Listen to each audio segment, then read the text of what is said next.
أعوذ بالله من الشيطان الرجيم بسم الله الرحمن الرحيم. Coba kita renungkan, kalau dalam hidup kita selama ini kita punya masalah, sepertinya kita masih kurang baik. Karena kalau kita ada masalah, pasti masalah itu muncul dari keburukan-keburukan kita.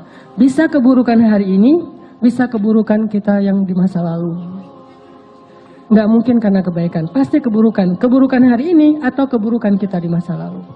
Tinggal kita mengevaluasi keburukan itu. List kesalahan kita yang harus kita perhatikan, bukan list kebaikan. Lalu kita coba renungkan, kayaknya saya masih kurang baik nih. Ayo tingkatkan lagi kebaikan kita. Hubungan dengan Allah perbaikin lagi. Datang ke rumah Allah seringin lagi. Terutama di prime time. Apa prime time-nya? Subuh. Itu waktu favorit tuh. Mengangkat kedua tangan lebih lama lagi. Terutama di waktu yang Allah sendiri turun ke langit dunia. Udah gitu Allah bertanya, hal min dihajah, hal min taib. Ada enggak hambaku yang butuh sesuatu biar aku kasih? Ya Allah butuh. Allah tahu kan butuhnya apa? Ya tahu kamu, kalau kamu mau pasti jodoh, nggak mungkin yang lain. Kok Allah tahu? Jomblo. Apa sih masalah jomblo yang paling utama selain itu kan? Kita mah boleh lapar, kita boleh lapar perut, kita boleh nggak jelas hidupnya, tapi hati harus terisi ya. Kalau itu udah ada, nggak makan juga nggak masalah. Yang penting siangnya makan, paginya doang yang enggak. Gitu. Nah ini teman-teman artinya kita coba perbaiki lagi hubungan kita dengan Allah. Dan jangan pernah ragu bahwa hubungan kita kalau semakin baik dengan Allah, hidup kita susah itu nggak ada. Nggak ada pasangannya kayak gitu tuh nggak. Makin baik hubungan kita dengan Allah, hidup kita makin mudah. Makanya ini sekedar inspirasi aja, saya baru juga dapat sharing dari seorang teman tadi. Beliau cerita dulu sebelum hijrah di sebuah pekerjaan yang nggak halal.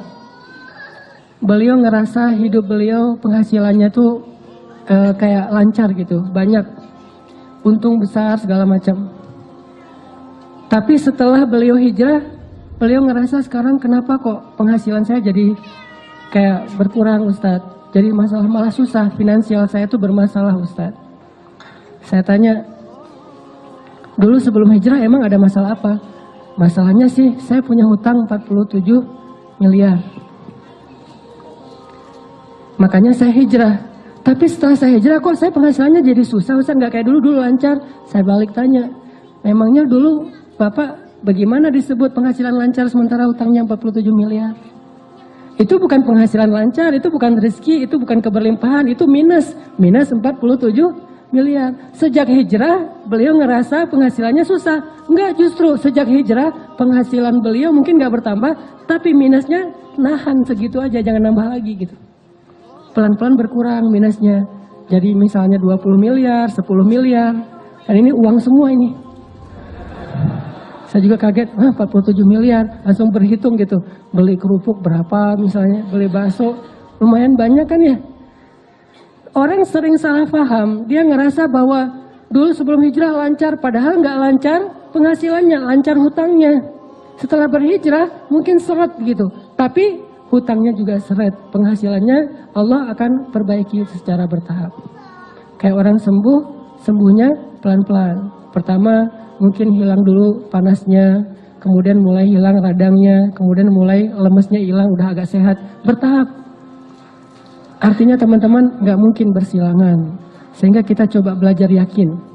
Wa may yattaqillah pasti yaj'al lahu makhraja. Jadi kalau kita berbuat baik, nggak usah khawatir, kebaikan kita tuh nggak bakalan sia-sia, nggak bakalan. Berdoa nggak bakalan sia-sia. Aduh, kayaknya sia-sia nih saya berdoa nggak ada hasilnya, nggak ada. Ini kayaknya rugi aja nih saya selalu berdoa ternyata nggak ada perubahan, nggak mungkin.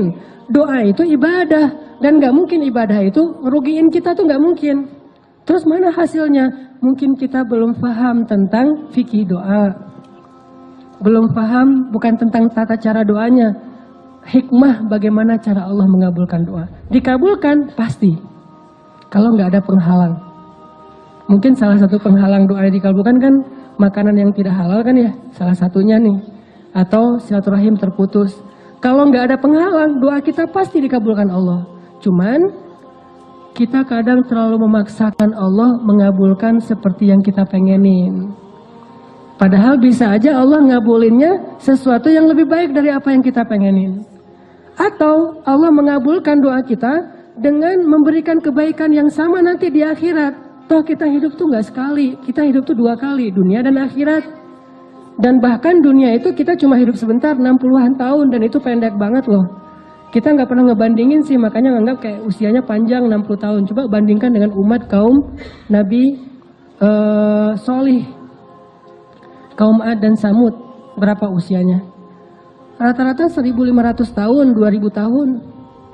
Nabi Nuh dakwahnya doang 950 tahun. Usianya lebih dari itu. Sehingga dulu ada ibu-ibu ya, lagi nangis di atas kuburan anaknya. Anaknya meninggal ABG gitu. ABG meninggal, SMA juga belum lulus gitu, meninggal. Entah tabrakan, entah apa gitu. Meninggal, ibunya nangis di atas kuburan. Nah, kasihan kamu ya, meninggal muda, belum sempat menikmati hidup. Gitu-gitu deh, merintih, meratap. Lewat seorang ulama di zaman itu, umat Nabi Solih. Ibu, kenapa menangis? Ini anak saya meninggal muda, kasihan. Emang usia berapa dia meninggal? Masih ABG. Berapa? 300 tahun. 300 tahun ABG coba. Terus ulama ini bilang, wah ibu, bersyukurlah dikasih usia 300 tahun. Karena nanti akan muncul suatu generasi, suatu umat yang usianya hanya 60 tahun. Ibu ini kaget, hah manusia 60 tahun? Gak salah tuh. Kita 60 tahun tuh udah lama loh. Bagi mereka 60 tahun itu gak ada apa-apanya. Sampai ibu itu mengatakan, kalau saya cuma dikasih usia 60 tahun, bakalan saya pakai itu seumur hidup saya hanya dengan 1 kali sujud. Bayangin sujudnya aja 60 tahun. Kita sujud panjang dikit, gak bangun-bangun, ketiduran kan. Sholat imamnya baca agak panjang dikit, berdiri sebelah kaki. Aduh pegal sebelah gantian gitu. Kayak orang sholat tarawih agak panjang dikit kan mulai batuk pojok sana, bersin pojok sana. Wah ada aja. Tiba-tiba banyak sakitnya. Umat Nabi Solih ibadahnya sujudnya doang 60 tahun.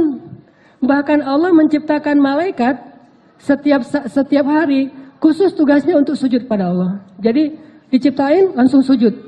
Dan tidak bangkit dari sujudnya sampai hari kiamat. Berapa jumlahnya? Sehari 70.000 malaikat. Setiap hari Allah menciptakan 70.000 malaikat yang tugasnya itu untuk sujud. Memenuhi Baitul Ma'mur.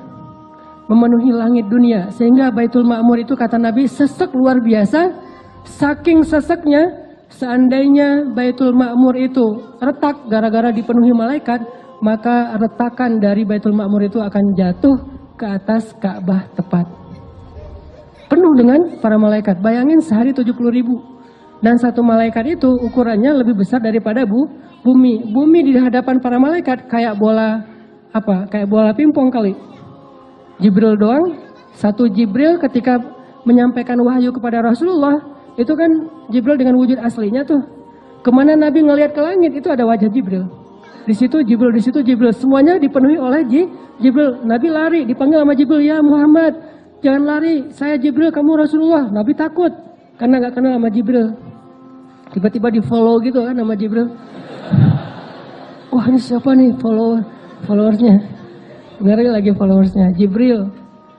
Bayangin Allah menciptakan 70.000 malaikat yang tugasnya cuma untuk sujud. Jadi artinya kita hidup itu nggak cuma di dunia, kita hidup 2 kali. Dunia dan akhirat. Dan adegan kehidupan akhirat yang kita tahu itu terlalu disingkat oleh kita. Padahal satu ayat itu kalau dibedah bisa sampai 100 bahkan 1000 tahun. Ada banyak sekali adegan-adegan di akhirat yang kita jarang memikirkannya. Dan adegan itu pasti akan kita lalui, kita jalani. Sehingga kalau doa kita nggak dikabulkan di dunia, nggak masalah, tetap kebaikan. Nanti kita dapatkan ketika di padang mahsyar. Misalnya, ya Allah, mudah-mudahan saya bisa punya kendaraan.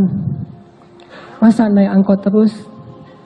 Masa jalan kaki terus? Pengen punya motor juga nggak apa-apa ya Allah.